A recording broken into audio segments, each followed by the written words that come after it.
आज हम इस वीडियो में अक्षय तृतीया के विषय में चर्चा करेंगे।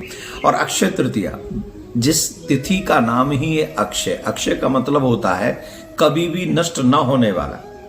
तो ये जो तिथि है, इसका नाम ही है अक्षय तृतीया। इस दिन वृंदावन के संदर्भ में अगर हम लोग बात करें तो वृंदावन के संदर्भ की एक कथा आती है कि हम बहुत सुंदर सभी जो कृष्ण प्रेमी हैं, भगवत प्रेमी हैं, जो हमारे कन्हैया के इस प्रेम सिंधु में डुबकी लगाना चाहते हैं, उन लोगों के लिए एक विशेष बात होती है बिहारी जी के मंदिर में।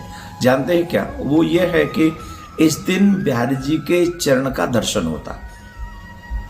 साल में एक दिन, मात्र एक दिन साल में दर्शन होते चरण के। तो इस दिन बहुत भारी संख्या में लोग आते।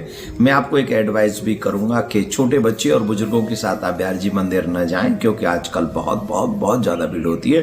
तो आप संभल के जाएं और प्रिया कांजू के भी दर्शन करने जब आए तो यहाँ तो इतना वो सब उतना भीड़ नहीं है, लेकिन बिहारी जी के मंदिर में छोटे बच्चों के साथ इस समय या अक्षय तृतीया वाले दिन तो मुझे नहीं लगता कि आपको वहाँ ऐसे बच्चों को और बुजुर्गों के साथ जाना चाहिए। बाकी के एज यू विश, जो आपको अच्छा लगे वो आप कर सकते हैं। और वैसे प्रशासन बहुत अच्छे से देखभाल कर रहा है, पर फिर भी क्योंकि संख्या बहुत ज़्यादा हो जाती है और स्थान छोटा है। दूसरा, अक्षय तृतीया के लिए एक कहानी आती है भविष्य पुराण में। उस भविष्य पुराण के अनुसार एक वैश्य, वो कहीं पढ़ रहे थे अक्षय तृतीया के विषय में, तो उन्होंने पढ़ा कि आज के दिन किया हुआ भजन, आज के दिन किया हुआ यज्ञ, आज के दिन किया हुआ तप, आज के दिन किया हुआ दान पुण्य, वो अक्षय होता है। तो उन्होंने उस कहानी को, उस कथा को पढ़ने के बाद में ये व्रत का किया।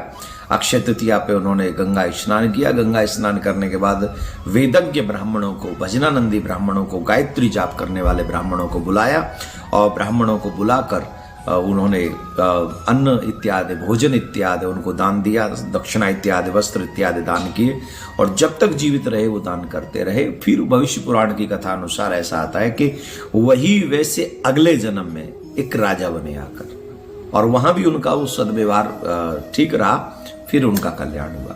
तो हम ये कहना चाहते इस कहानी के माध्यम से कि जीवन में जब भी आप लोग देखते ना कहीं कोई घटना घटती है तो हम लोग कहते हैं वो बच गया। कैसे बच गया? कोई सत्कर्म आ गया, आपका भजन आपके काम आ गया, आपकी पूजा आपके काम आ गई, सत्कर्म आ गया आगे। जैसे समझो कि व्यक्ति बीमार पड़ता है तो दवाई लेता है कि नहीं, मेडिसिन लेता है। वैसे ही ये संसार में जो दुख हैं, परेशानियां हैं, ये बीमारियां ही हैं।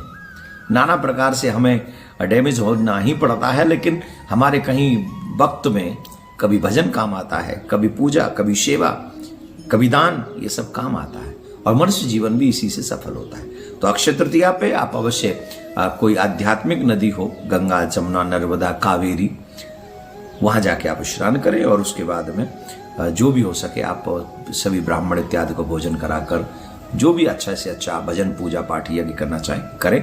आप सबको अक्षय तृतीया की बहुत बहुत शुभकामनाएं। ज्यादा से ज्यादा इस वीडियो को बता दें जिससे सभी